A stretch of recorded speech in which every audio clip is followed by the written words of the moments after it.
যখন এসআইয়ের প্রক্রিয়া শুরু হয়েছিল তখন এক শ্রেণীর মানুষ উল্লাসে মেতে উঠেছিল। তাদের মধ্যে হচ্ছেন একজন ময়ূখ রঞ্জন ঘোষ। তিনি প্রকাশ্যে বলে উঠেছিলেন এবার বাংলাদেশিরা বাদ পড়বে, রোহিঙ্গারা ধরা পড়বে। কিন্তু সময়ের পরিহাস দেখুন, তিনি একসময় লাফালাফি করছিলেন আর সেই ব্যক্তিকেই আজকে ডেকে পাঠানো হয়েছে এসআইয়ের হিয়ারিংয়ে। হ্যাঁ, ময়ূখ রঞ্জন ঘোষকে ডেকে পাঠানো হয়েছে এসআইয়ের হিয়ারিংয়ে। 1.5 ঘন্টা লাইন দিয়ে তিনি কিন্তু সেই জায়গায় গিয়ে নথিপত্র যাচাই করেছিলেন এবং সমস্ত বিষয় নিয়ে সাধারণ মানুষের মনে ঠিক কী প্রতিক্রিয়া হলো তা জানতে আমরা চলে এসেছি একেবারে গ্রাউন্ডে।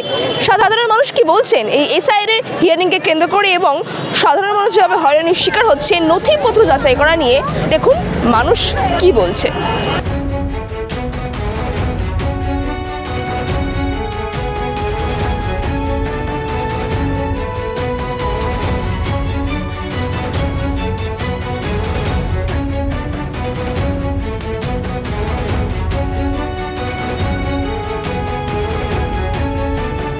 ওনারও তো সব কিছু লাগবে, তোনাকে কেন ডাকবে না?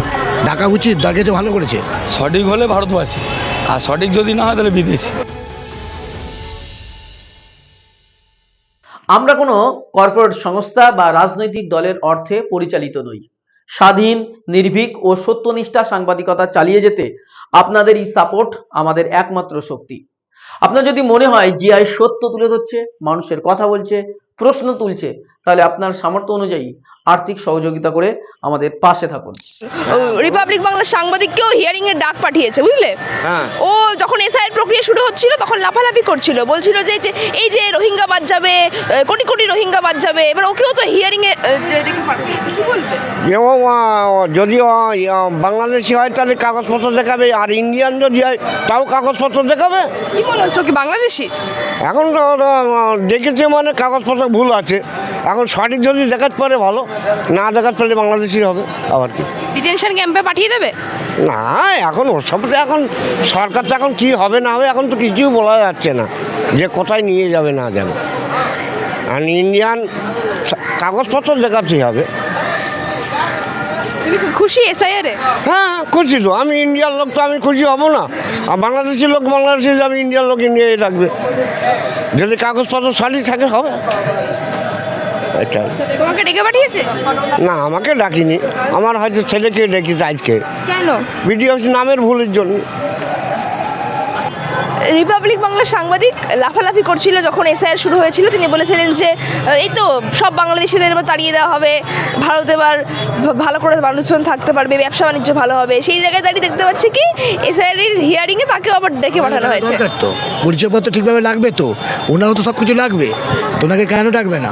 ডাকা উচিত, ডাকেছে, ভালো করেছে। আমরা সমর্থন আছে ওনাকে ডেকেছে বলে, আর এটা করছে, খুব ভালো জিনিস করছে। তো এই যে বাইরে থেকে কিছু লোক এসে এখানে যে অধিকার করে রয়েছে, এদের থেকে তো একটা আমরা তো এখানকার লোক, আমাদের এখানে পরিচয় পাচ্ছি না ভালোভাবে, একদম আমরা পরিচয় পাচ্ছি না। এইটা যে করছে এটা সঠিক জিনিস করছে, এটার জন্য আমরা খুব খুশি। দারুণ ডিসিশন, দারুণ জিনিস করছে। এই সাইডটার জন্য আমরা খুব খুশি যে সরকার যেটা করছে, সেন্ট্রাল গভর্নমেন্ট থেকে করছে, এটা আমরা খুবই খুশি আছি। ময়ূখকে ডেকে পাঠিয়েছে, ডেকেছে তো ভালো করেছে, কিন্তু ওনারও তো পরিচয়পত্র লাগবে, ওনার তো ডকুমেন্টস লাগবে। ডকুমেন্টস কেন দেবে না? সবার লাগবে ডকুমেন্টস। বললেন যে 1.5 ঘন্টা লাইনে দাঁড়িয়ে সবাই দাঁড়ালে ওনাকেও দাঁড়াতে হবে, দাঁড়িয়েই করতে হবে। সবাই তো দাঁড়াচ্ছে 1.5 ঘন্টা, তা উনি দাঁড়াবেন না কেন? ওনাকেও দাঁড়িয়ে কোদাল করিয়েছে, ভালো করেছে। ওনার দরকার তো ডকুমেন্টসগুলো দেখাক, ভালো করছে সরকার, যেটা করছে খুবই ভালো করছে, আমরা খুব খুশি এ ব্যাপারে। এই যে যারা বৈধ ভোটার না তাদেরকে বাংলাদেশে পাঠিয়ে দেওয়া হবে? হ্যাঁ, সেটা বলতে হবে না, বাংলাদেশে পাঠাবে কি কোথাও চলে, যেগুলোর নেই কোনো কিছু প্রমাণ, তাদের বাংলাদেশে পাঠানো উচিত।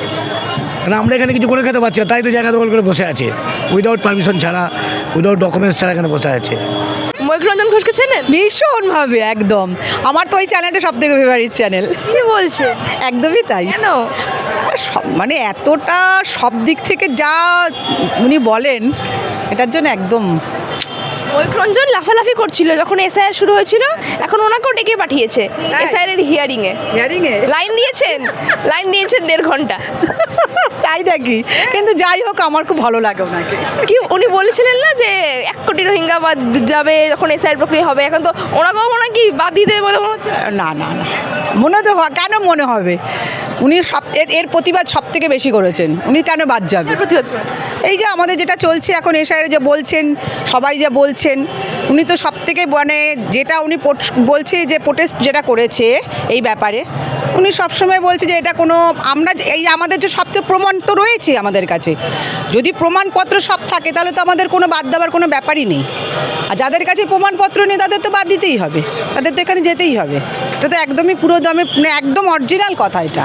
এসআইয়ের নামে যেভাবে সাধারণ নাগরিকদের হয়রানি করা হয়, হয়রানি এটা কিছুই করছে না, হয়রানির কি আছে? আচ্ছা আমার কাছে যখন প্রমাণপত্র সব রয়েছে তো আমার তো এখানে হয়রানি হওয়ার কিচ্ছু ব্যাপার নেই, আমার তো প্রমাণ সব রয়েছে আমার কাছে, তাহলে আমি হয়রানি কেন হব? আর যাদের নেই তাদের তো ভয় হবেই, এটা স্বাভাবিক ব্যাপার, এটা একদমই স্বাভাবিক ব্যাপার। যাদের নেই প্রমাণপত্র তাদের তো হবেই। আচ্ছা, আপনারা খুশি এসআইয়ের প্রক্রিয়া? হ্যাঁ আমি খুশি, আমি আমার দিক থেকে খুশি। না আমাদের তো কোনো ভয় নেই, আমাদের তো এটা কোনো করছে সব থেকে ভালো করছে, কেননা বাংলাদেশ থেকে যেই সব আসছে আমাদের দেখুন ব্যবসা, সত্যি আমি ব্যবসা করি এখানে, ব্যবসার অবস্থা প্রচুর খারাপ। কেন করতে পারছি না? আজকে তারা বাইরে থেকে এসে তারা যা রাজত্ব করছে এখানে, পরিষ্কার কথা, সেটা আমরা করতে পারছি না। এখন আমাদের অবস্থা এমন চলছে, আমরা মানে বেচাকেনা একদম চলে গেছে আমাদের, একদম বেচাকেনা নেই। না আমরা এটাতে খুশি আছি, যদি এটা হয় খুব ভালো হবে। দেখার আছে যেটা সত্যি ঘটনা হবে সেটা উনি বলুক আর যেই বলুক, সত্যি যেটা ন্যায্য বিচার হবে সেটাই হবে। তিনি তো খুশি হয়েছিলেন যখন এসআইয়ের প্রক্রিয়া শুরু হয়েছে। হ্যাঁ সেইটা খুশি হয়েছে, ওনার বক্তব্য উনি রেখেছিলেন, এখন ওনার কাজ যতটা কতটা কী হবে, সবাই মিলে কী করবে সেটাই তো দেখার আছে। হিয়ারিং এর লাইনে দাঁড়িয়ে আছেন, হ্যাঁ দাঁড়াতে হবে ন্যায্যভাবে, বাবার নাম ভুল ছিল বলে তাকে দাঁড় করিয়ে। হ্যাঁ ন্যায্যভাবে যদি সঠিকভাবে সঠিক বিচার হয় তাহলে তো দাঁড়াতেই হবে, সে নরেন্দ্র মোদীকেও দাঁড়াতে হবে। নরেন্দ্র মোদীকে দাঁড়াতে হবে। হ্যাঁ প্রয়োজন পড়লে তাকেও দাঁড়াতে হবে, যেটা সবার জন্য সমান একটা যেটা কাজ হচ্ছে সেটা সবাইকে জন্য কর্তব্য করতে হবে। যারা বাংলাদেশি মুসলিম, বাংলাদেশি রোহিঙ্গা এদেরকে সবাইকে বার করে দেবে ভারতবর্ষ। না যাদের সঠিকভাবে রয়েছে তারা কেন বেরাবে, তারা তো সঠিকভাবেই থাকবে এখানে।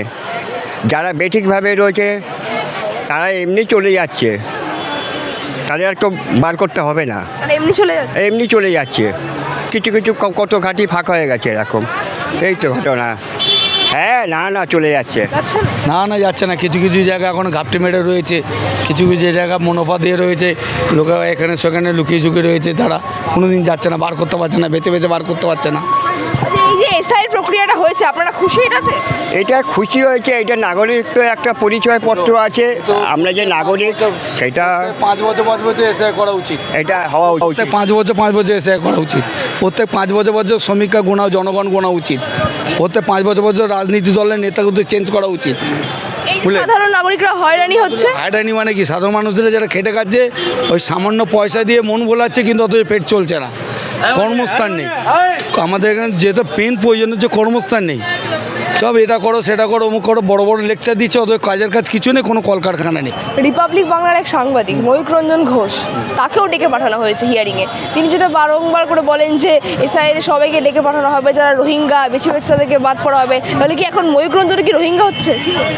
হ্যাঁ ময়ূখ রঞ্জন কি তাহলে এখন রোহিঙ্গা হয়ে যাচ্ছে? না, হিয়ারিংয়ে ডাক্তার পাঠিয়েছে, হিয়ারিংয়ে ডাকছে, নামের ভুল হলে হিয়ারিংয়ে পাঠাবে, তাছাড়া নামের ভুল নাম যে সঠিক তাহলে হিয়ারিং করবে, সঠিক হলে থাকবে, সঠিক হলে ভারতবাসী, সঠিক না বাসী আদিবাসী বিদেশি, সঠিক হলে ভারতবাসী, আর সঠিক যদি না হয় তাহলে বিদেশি বাংলাদেশি। ময়ূখ রঞ্জন যে বলেছিল যে যারা মুসলিম রয়েছে তাদেরকে, মুসলিম আমাদের ভারতবর্ষে আগাগোড়া ছিল, থাকবে।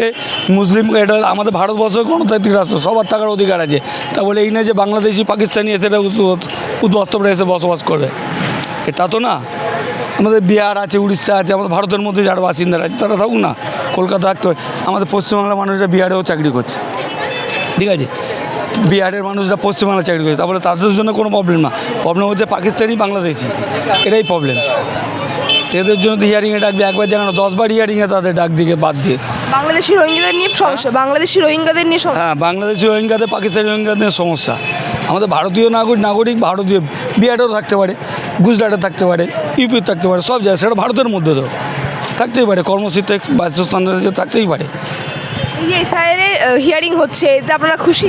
হ্যাঁ অবশ্যই, হিয়ারিং হচ্ছে মানে কি আমাদের এসআই, আমরা কি যে আমরা ভারতবাসী, ভারতের মধ্যে আমরা যারা আছি তার আমরা সবার মধ্যেই সবাই সব জায়গায় বসবাস করার অধিকার আছে।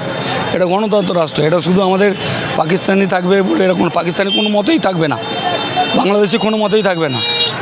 উড়িষ্যার লোক থাক, ইউপির লোক থাক, পাঞ্জাবের লোক থাক, সব বিহারের লোক থাক, সব জায়গাতে দেশের লোক থাক, পাকিস্তানি বাংলাদেশি ঢুকবে কেন?